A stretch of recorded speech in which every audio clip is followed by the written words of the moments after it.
Hello, movie nerds, and welcome back to Cinematic Sarcastic, the podcast that talks all things movies and television. I'm Natalie, and I'm your host.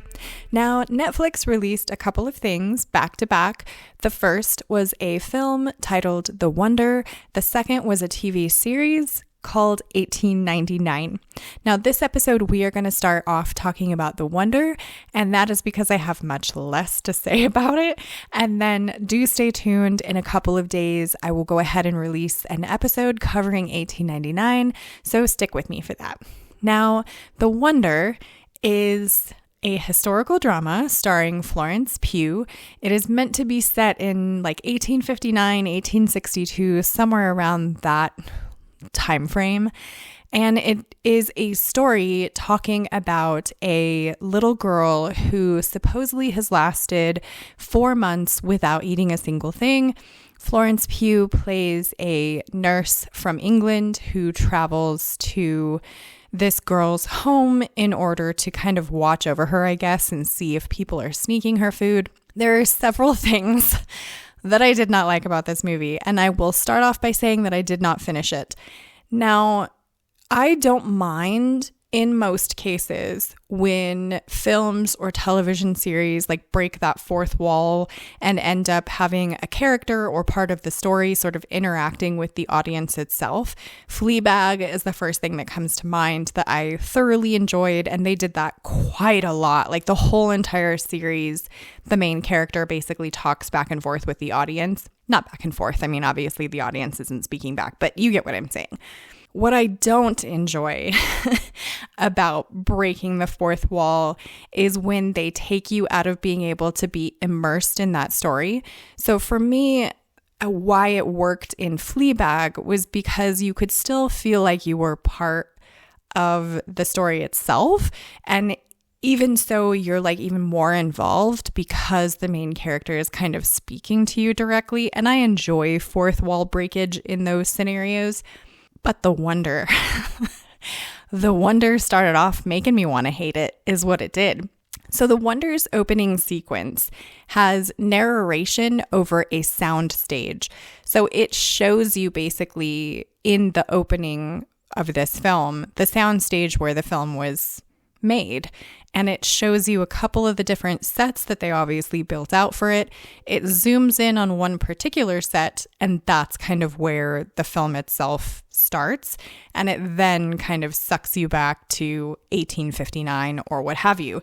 Now, it reminds me of a film, and also a film that I didn't like. I didn't like it enough that I don't even know what it's called, but it came out maybe 10 or so years ago. I believe that Nicole Kidman was in it.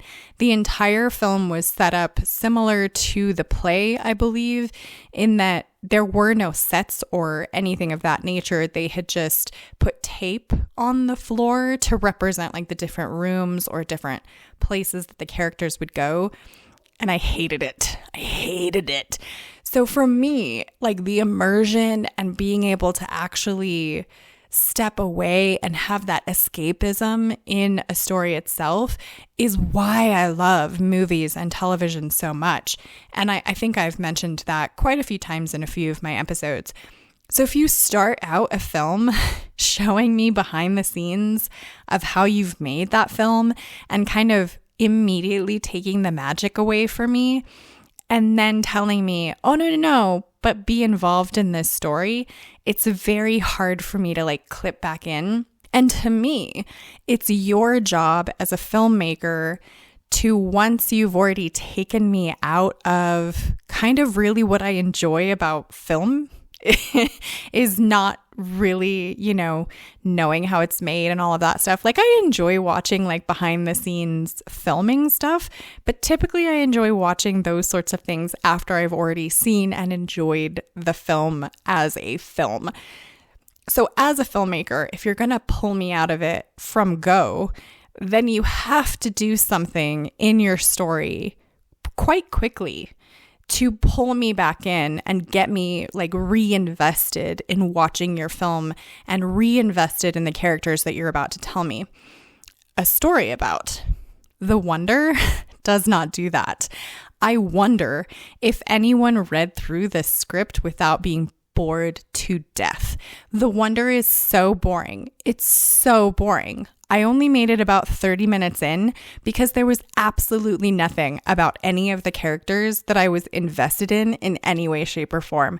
I was very, very taken out of it from that early sequence. And then it just continued to lose me the more time went on. And finally, I just called it and was like, listen, I don't care why this little girl is not eating. I probably would also not eat if I was trapped in this storyline. There is nothing enjoyable about it to me. Now, I've heard that there's like a weird ending. I'm sure there are articles about it if you're interested in knowing like why it ends the way it does. I didn't make it that far. I don't intend to go back and try and watch it again. Especially considering this is what confuses me.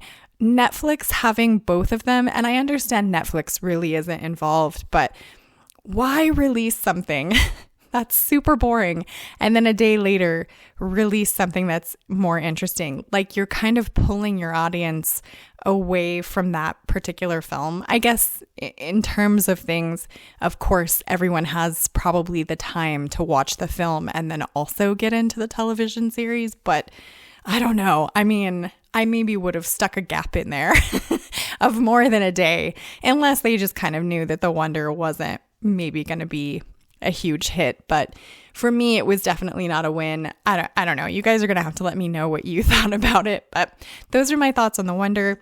Please do let me know what you thought of it. Subscribe if you want to join the Movie Nerd family. You can find me on Instagram at Cinematic Sarcastic Podcast, and I hope to see you in the next episode.